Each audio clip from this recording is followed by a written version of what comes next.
하나님의 말씀 우리 봉독하겠습니다. 요한 1서 3장 17절로 20절 말씀입니다. 신약성경 390쪽에 있습니다.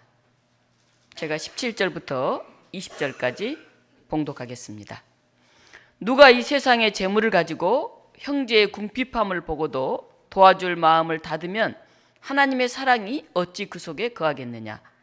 자녀들아, 우리가 말과 혀로만 사랑하지 말고 행함과 진실함으로 하자.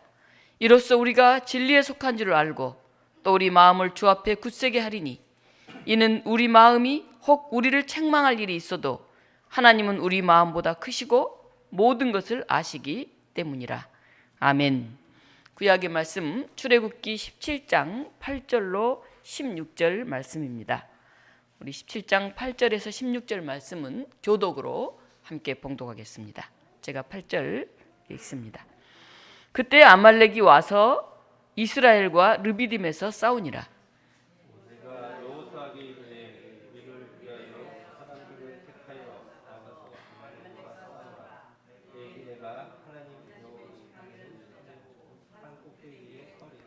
여호수아가 모세의 말대로 행하여 아말렉과 싸우고 모세와 아론과 훌은 산 꼭대기에 올라가서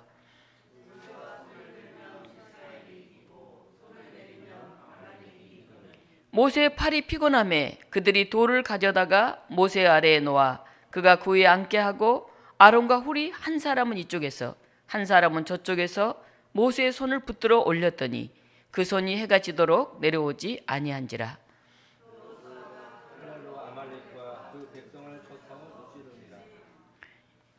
여호와께서 모세에게 이르시되 이것을 책에 기록하여 기념하게 하고 여호수아의 귀에 외워 들리라.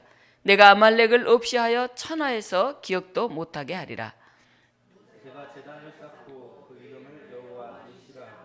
함께 읽습니다. 이르되 여호와께서 맹세하시기를 여호와가 아말렉과 더불어 대대로 싸우리라 하였더라. 아멘. 이 시간은 청년주일로 조영원 목사님께서 청년과 함께하는 교회, 이런 제목으로 하나님의 말씀 증언하겠습니다.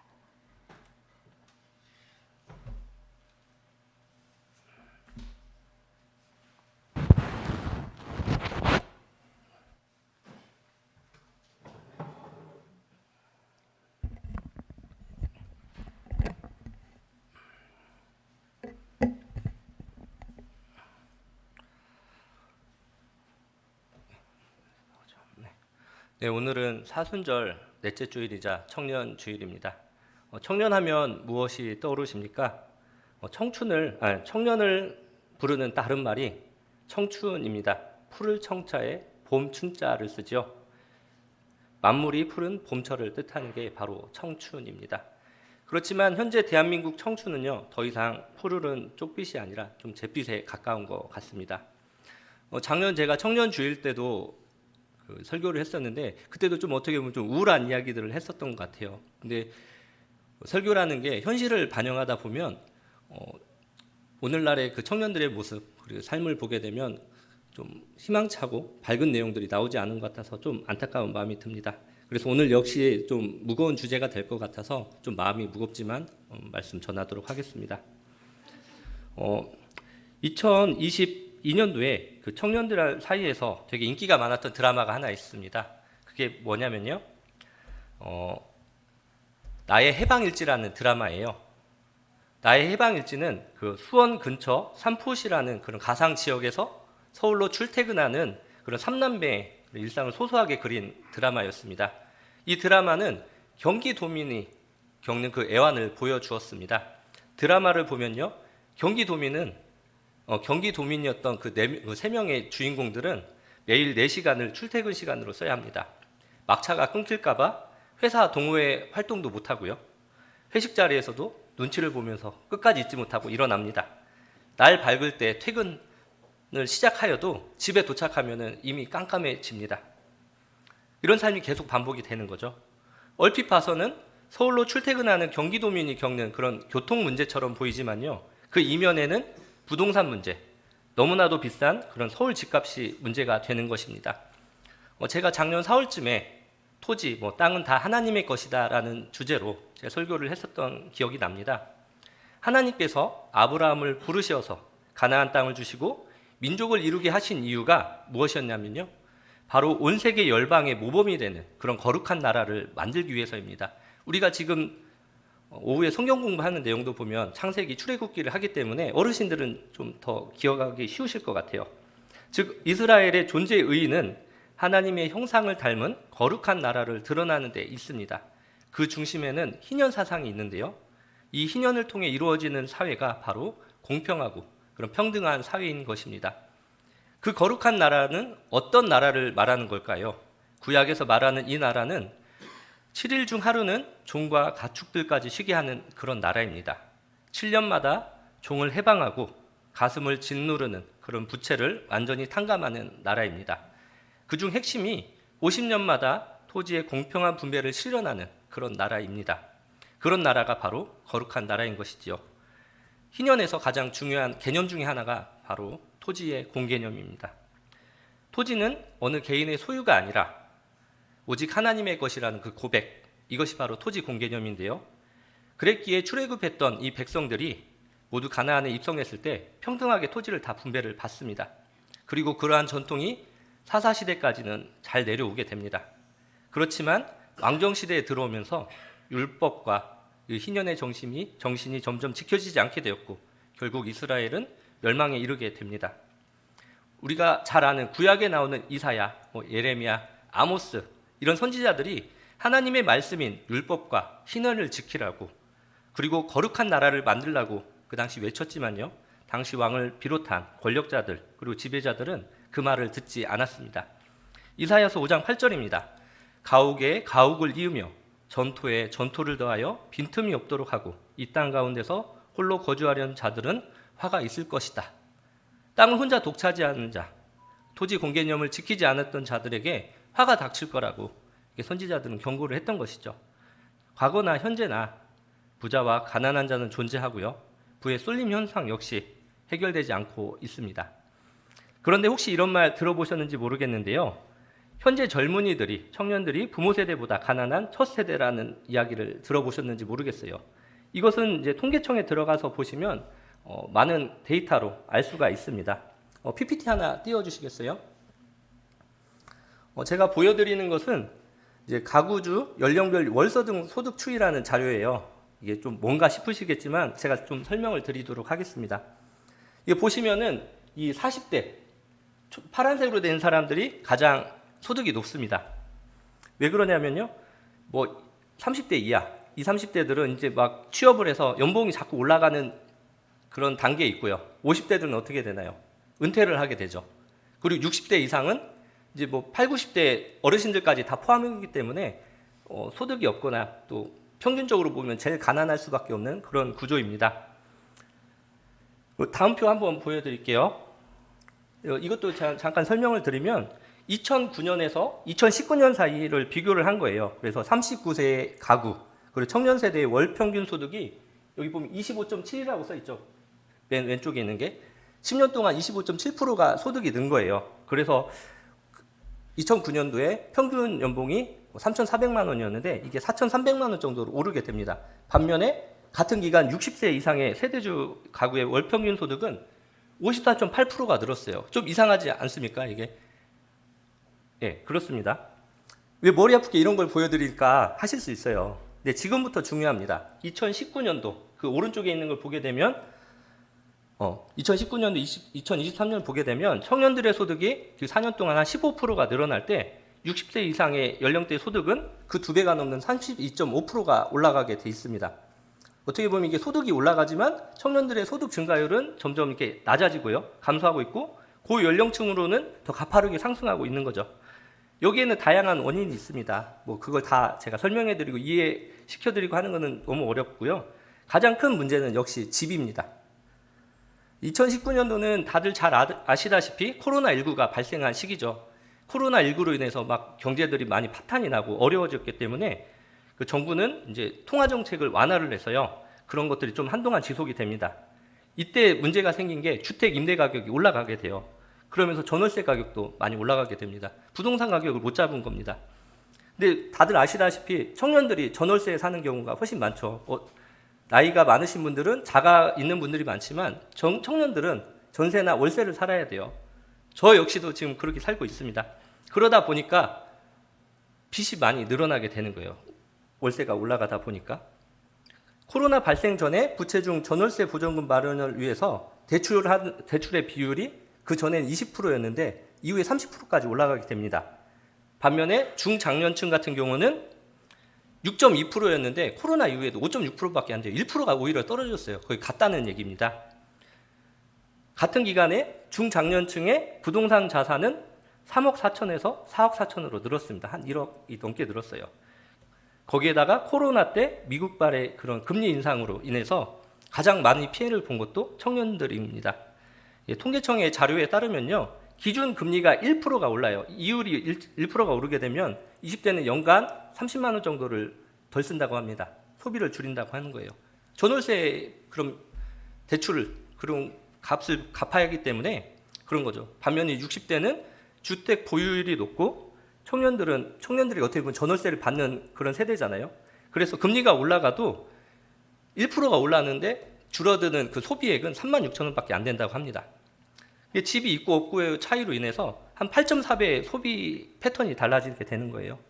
제가 지금 살고 있는 집도 서울시 거예요. 서울시에 대출을 받아서 했는데 금리가 처음 결혼했을 때보다 2배 반 이상 올랐다가 지금 한 2배 정도로 살짝 떨어진 상태입니다. 그래서 예를 들어 제가 맨 처음에 살 때 월세가 한 25만 원이었다고 하면은 50만 원까지 오른 거죠. 정확한 금액은 밝힐 수 없지만 그렇습니다. 그러면은 25만 원만 올랐다고 하면 1년이면 300만 원을 더 내는 거예요. 월급을 모아서 집을 샀던 이전 세대들과 달리 월급보다 집값하고 전세값이 가파르게 오르면서 내 집 마련이라는 것은 진짜 꿈이 되는 그런 현실이 됩니다.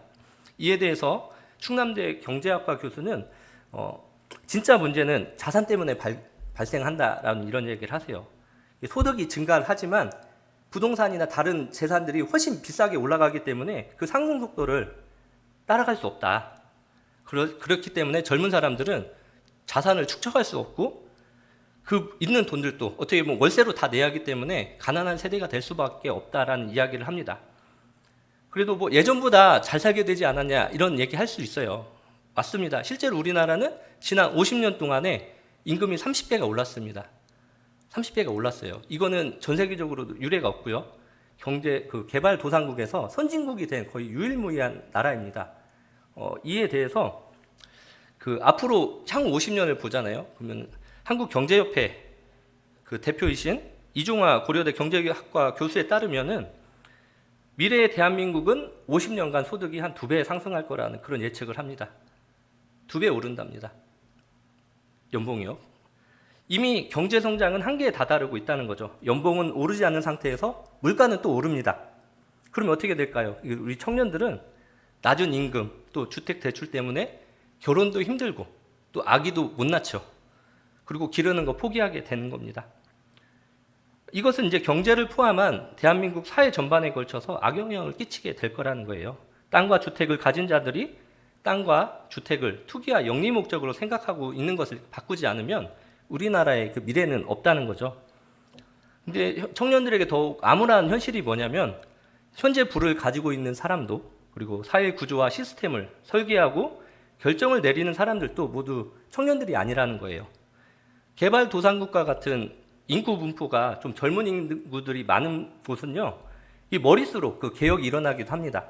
흡사 우리나라가 7, 80년대 때 민주화운동, 다양한 개혁 운동들이 있을 수 있었던 것도 젊은이들이 그때는 비율이 많았거든요. 그렇지만 현재 어떤가요? 이게 노령층이 자꾸 많고요. 젊은이들 또 어린이들 자꾸 줄어드는 이게 역피라미드 구조로 가고 있잖아요. 그래서 변화가 쉽지 않을 것처럼 보여요.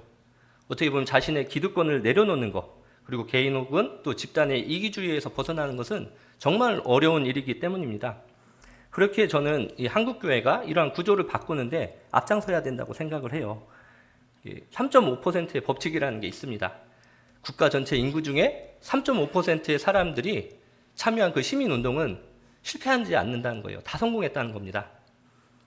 우리 한국 개신교가 전체 우리나라 인구의 20%를 차지하고 있는데요. 우리에게는 그 성서에 근거해서 변화를 요청할 명분이 있습니다. 바로 율법과 희년을 지켜서 거룩한 나라를 만들기 위한 사명이 있기 때문이죠. 탐심을 버리고 또 약자를 보호하고 도와야 한다는 마음을 가진 사람이 교회 내에서 한 17.5%, 한 18%만 있으면 충분히 우리나라는 바뀔 수가 있는 겁니다. 제가 오늘 성경 본문인 요한 1서 3장 17절에서 20절을 제가 읽어드리겠습니다. 누가 이 세상의 재물을 가지고 형제의 궁핍함을 보고도 도와줄 마음을 닫으면 하나님의 사랑이 어찌 그 속에 거하겠느냐. 자녀들아, 우리가 말과 혀로만 사랑하지 말고 행함과 진실함으로 하자. 이로써 우리가 진리에 속한 줄을 알고 또 우리 마음을 주 앞에서 굳세게 하리니 이는 우리 마음이 혹 우리를 책망한 일이 있어도 하나님은 우리 마음보다 크시고 모든 일을 아시기 때문입니다. 이 구절은 어떻게 보면 그 장년층 이상 되시는 분들에게 그 양심의 혹을 호소하는 듯한 느낌으로 들릴 것 같습니다. 그렇지만 모든 기독교인들에게 이 말씀이 와닿지는 않을 것 같아요. 어떤 이들은 부드럽고 또 간곡하게 돌려서 말하면 이해 못하시는 분들도 있죠. 그래서 목사님 중에서는 막 강력하게 이렇게 막 선언하시는 분들도 있습니다. 그래서 좀 다른 구절을 한번 준비를 해봤어요. 그래서 예수님께서 강력한 어조로 또 이야기하는 부분을 말씀드리겠습니다. 마태복음 7장 21절에서 23절입니다. 나더러 주여 주여 하는 자마다 다 천국에 들어갈 것이 아니요 다만 하늘에 계신 내 아버지의 뜻대로 행하는 자라야 들어가리라. 그날에 많은 사람이 나더러 이르되 주여 주여 우리가 주의 이름으로 선지자 노릇하며 주의 이름으로 귀신을 쫓아내며 주의 이름으로 많은 권능을 행하지 아니하였나이까 하리니 그때에 내가 그들에게 밝히 말하되 내가 너희를 도무지 알지 못하니 불법을 행하는 자들아 내게서 떠나가라 하리라. 이렇게 말씀하십니다. 하나님의 뜻이 무엇이었습니까? 이 땅에 율법과 희년이 지켜지는 하나님의 거룩한 나라를 세우라는 것이죠. 주님께서는 우리에게 그저 주님 주님 주여 주여 한다고 천국에 들어가지 못한다고 이렇게 이야기하십니다. 주님의 이름을 빌어서 예언을 하고 귀신을 쫓아내는 권능이 있더라도 하나님의 뜻을 행하지 않고 불법을 저지른 자들을 향해서 예수님께서는 뭐라고 하셨습니까? 너희는 내 제자도 아니고 알지도 못하는 자들일 뿐이니 물러가라고 이렇게 강하게 또 단호하게 얘기를 하고 계십니다. 제가 몇 주 전부터 청년주일 설교로 어떤 이야기를 할까 하는 고민이 있었습니다. 제가 오늘 청년주일 설교를 토지와 주택의 이야기로 열었지만 한국 사회가 구조적으로 문제가 있다는 인식이 있었기 때문입니다. 그런데 이것을 어떻게 풀어내고 말씀을 마무리 지을지가 참 고민이었어요. 이게 어떻게 보면은 세대 간의 갈등을 이야기하는 것 같고 평화롭지 않은 것 같고 그런 이야기들이 될 수 있을 것 같아서 참 고민이 됐는데요. 그래서 서로 다른 세대가 연합해서 이 시대의 어려움을 극복하는 적절한 모델을 성경에서 한번 찾아보려고 했는데 제가 성경 구절을 잘 모르다 보니까 찾기가 참 어려웠어요. 근데 그러던 중에 제가 지난주에 출애굽기 성경 공부를 하다가 이거 괜찮겠다, 좋구나라고 하는 구절이 있었습니다. 바로 오늘 성경 본문이었죠. 출애굽기 17장 8절에서 16절입니다. 오늘 본문은 이스라엘 백성들이 모세를 따라서 출애굽하여서 그 광야로 가던 그런 상황이지요. 그때 아말렉 군대가 이스라엘에게 다가오면서 전쟁이 벌어지게 됩니다. 그러자 모세는 여호수아에게 말합니다. 장정들을 뽑아서 아말렉과 싸우러 나가시오. 내일 나는 하나님의 지팡이를 손에 들고 산 꼭대기에 서 있겠소 라고 이렇게 얘기를 합니다. 모세는 다들 잘 아시다시피 이집트의 왕자의 신분으로 40년을 살았던 사람입니다. 과거 왕자라고 하면요, 제왕학이라는 게 있어요. 지도자가 되기 위해서 여러 가지 공부를 합니다. 통치를 하는데 필요한 학문들을 배우고요. 군사학, 무기 다루는 거, 마차 타는 거 이런 것들 다 배우는 거죠. 아마 노예 신분이었던 히브리인들과는 좀 다른 엘리트였을 겁니다. 그렇지만 출애굽한 시기에 이미 모세의 나이는 80세가 넘어가죠. 전쟁에 관한 것, 그래서 병력을 뽑고 직접 전투를 벌이고 하는 것은 전적으로 젊은 여호수아에게 맡깁니다. 우리로 치면 이제 청년들이 한 거죠. 그 상황에서 모세는 본인이 할 수 있는 일을 합니다. 바로 기도인 거죠. 성경을 보면 하나님께서 모세에게 손을 들어 기도를 하라고 명령하는 구절이 없습니다. 그런데 모세가 손을 들면 이스라엘이 이기고요. 모세가 손을 내리면 아말렉이 이기는 그런 상황이 벌어집니다. 하나님만 의지하면서 승리를 간절히 원하는 그런 모세의 강한 믿음은 그 지치고 힘든 상황에서 손을 필사적으로 들어서 기도하게 만듭니다. 이걸 원어를 찾아보면 더 확실한데요. 12절에 보면 손이 내려오지 않는다라고 그 번역된 히브리어가 에무나라는 표현입니다. 근데 이게 성실함, 신실함이라는 뜻이 있어요. 근데 이 단어는 하박국 2장 4절에서 믿음이라는 단어로 번역이 됩니다. 손을 막 내리지 않고 들고 있는 게 그게 믿음인 겁니다. 결국 아말렉과의 전투는 모세와 그의 손을 붙들은 아론과 훌, 그리고 전쟁을 직접 치른 여호수아와 이스라엘 백성이 모두 하나가 되었기에 승리하게 됩니다. 그리고 이 책에 이 첫 번째 전쟁의 승리를 책에 기록하고 기념하라고 하고 있습니다. 하나님은 왜 이 전쟁을 기록하라고 하셨을까요? 이스라엘과 우리 삶에 일어나는 전쟁이 여전히 끊임없이 일어나고 있기 때문입니다. 우리는 실제 세상에서 벌어지는 전쟁뿐만 아니라 전쟁과도 같은 갈등과 분열의 상황들을 마주하면서 살아가고 있습니다. 오늘날 우리에게 지금 닥치고 있는 이 청년 문제, 그리고 그 이면에 자리하고 있는 이 세대 갈등들을 어떻게 바라보고 풀어야 할지 성경은 우리에게 답을 해주고 있습니다. 서로를 배려하고 각자의 자리에서 최선을 다해 살아가고 또 기도하는 것, 그때 우리 역시 거룩한 나라의 시민으로 들어갈 수 있을 겁니다.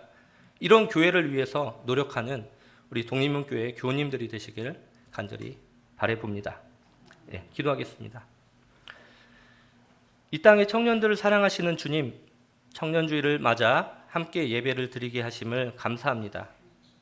미약하고 부족하고 적은 수지만 청년주일이라고 각자의 처소에서 나온 우리 청년들을 귀하게 여겨 주시옵소서. 주님, 오늘날 교회에 청년이 없다고 이야기들을 합니다.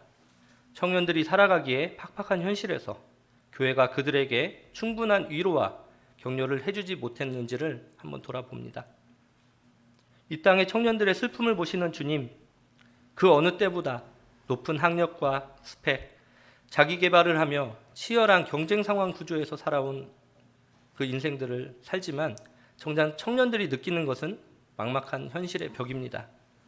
부모 세대보다 더 가난한 첫 세대란 말이 무겁게 다가옵니다. 고용이 불안정한 비정규직, 전세 사기, 갑질, 다양한 어려움들이 청년들의 삶의 무게를 더 무겁게 합니다. 푸르름의 상징인 청년이 아닌 세상에 의해 심어지는 좌절과 절망 속에서 희망을 잃고 말라가고 있습니다. 더 노력해서 그것을 극복하라는 훈계와 채찍보다는 따뜻하게 사랑으로 보듬어주는 주님의 교회가 되게 하옵소서. 청년의 문제는 가진 자와 못 가진 자, 세대 간의 갈등으로 나아갑니다. 갈등을 봉합하고 하나된 사회를 만들기 위해 한국교회가 모범을 보이게 하시옵소서. 거룩한 나라를 이루기 위해 탐심을 내려놓고 말로만 혀로만 사랑하지 않고 행동과 진실함으로 사랑을 실천하는 독립문교회의 교우들이 되게 하시옵소서. 이 모든 말씀 예수 그리스도 이름으로 기도합니다. 아멘.